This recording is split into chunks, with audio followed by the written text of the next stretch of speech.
Hello అండి. Today Nokia 105 SS mobile order చేశామండి. అమెజాన్‌లో కిడ్స్ కమ్యూనికేషన్ పర్పస్ ఆర్డర్ చేశాము. 3 కలర్స్ ఉన్నాయి. ఇందులో బ్లాక్ కలర్ తీసుకున్నామండి.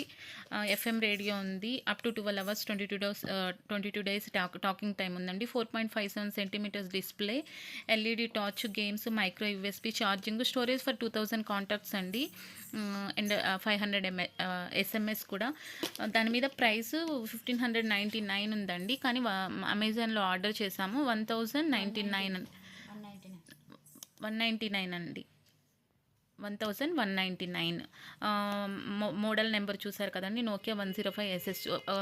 పిన్ బీ పిన్ వచ్చింది చూసారండి, టైప్ పిన్. అటాచబుల్ ఉంది ఛార్జర్. మొబైల్ ఇలా ఉందండి. అన్బాక్సింగ్ చేస్తున్నాము. కాంటాక్ట్స్ ఏమేమి ఉన్నాయో ఒకసారి చూడండి. ఎక్స్ట్రా యాప్ ఉందండి, గూగుల్ పే యాప్ ఉంది. అది ఎక్స్ట్రా ఫ్యూచర్ యూపీఐ యాప్ ఉంది. మెయిన్ మనము దీనికోసమే చూస్తాం కదండి. వేరే కాంటాక్ట్లో దీనిలో అవైలబుల్గా ఉంది, ఈజీగా తీసుకోవచ్చు అని అనిపిస్తుంది. చూసారండి ఏమేమి ఉన్నాయో.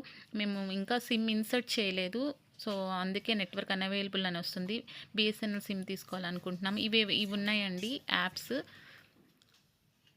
బ్యాక్ సైడ్ చూసారా అండి, ఇలా ఉంది. 2 పోర్ట్స్ ఉన్నాయి యూఎస్బి హెడ్సెట్కి. ఒక టార్చ్ లైట్ చూసారా అండి, టార్చ్ ఉంది. బాగా అనిపిస్తుంది. యూస్